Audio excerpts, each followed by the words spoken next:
بسم الله الرحمن الرحيم. السلام عليكم ورحمة الله وبركاته. لما داوديشينا قيمها iyo qaayaha naga mudan ee nala socda barteena YouTube-ka Teacher Okash Online Academy iyo baraheena Facebook-ga iyo TikTok-ga ee Teacher Okash. mar kale waxaad ku soo dhawaataan course-keeni ahaa New Concept English bookisa koowaad ee First Things First. cashirkeenu maanta qaadan doona waa lesson 17 cashirka 17aad. fadlan haddii aad naga cusub tahay oo aadan naga mid ahayn asxaabta nagu xiran dhankii waliba YouTube-ka subscribe noo saar oo markaas gabaleelka furo si mar walba muuqaaladeena ay si degdeg ah kugu soo gaaraan.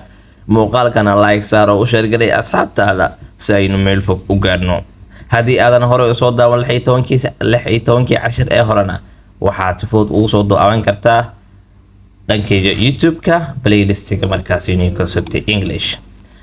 cashirkeena gudaha u galno. cashirkeena maanta wuxuu diiradda ku saarayaa ama ku saabsan yahay a fine day, maalin wanaagsan. waa warbixin markaasi oo la tabinayo maalin wanaagsan ayaa warbixin markaasi laga soo tabinayaa. waxaa leeyahay it is a fine day today. maantu waa maalin wanaagsan. it is a fine day today. maantu waa maalin wanaagsan. There are some clouds in the sky. waxaa jira markaasi xoogaa daruuro ah ayaa waxaa ka muuqata cirka waxaa ka muuqda xoogaa markaasi oo daruuro ah. but laakiin the sun qoraxdu is shining way ifaysaa. It's a fine day today. maantu waa maalin wanaagsan. There are some clouds in the sky. waxaa ka muuqda cirka xoogaa markaasi daruuro ah. but laakiin the sun qoraxdu is shining way ifaysaa. Master Jones is with his family. isaga iyo weliba familkiisaba are walking. waxay markaasi ku socdaalayaan ama waxay ku socdaan over the bridge, buundada markaasi korkeeda. There are some boats on the river. waxaa ku jira markaasi webiga markaasi dhexdiisana waxaa ku jira xoogaa markaasi oo markaasi dooman ah. Mr. Jones and his wife, Mr. Jones iyo xaaskiisana are looking.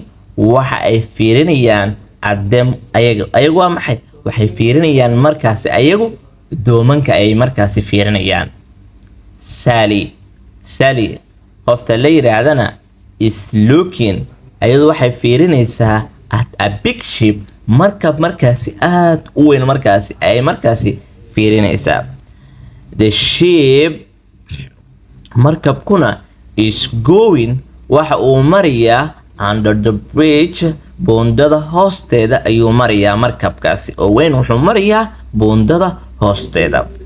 Tim ninka la yiraahdana is looking. isaga waxa uu fiirinayaa at an airplane. wuxuu fiirinayaa markaasi diyaarad ayuu fiirinayaa. The airplane diyaaraduna is flying.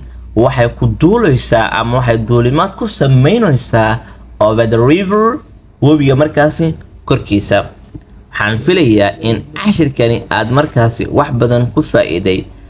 fadlan cashirkani ama muuqaalkani like inoo saar oo u shargaray asxaabtaada si aynu meel fog u gaarno. haddaadan naga mid ahaynna fadlan subscribe inoo saar oo gabaleelka furo si marwalba muuqaaladeena ay kuu soo gaaraan. intaa ka kulmi doona cashirkiisa xigana waxaan idinka tagaynaa sidaas iyo nabadiino. wassalaamu calaykum waraxmatullaahi wabarakaatuh.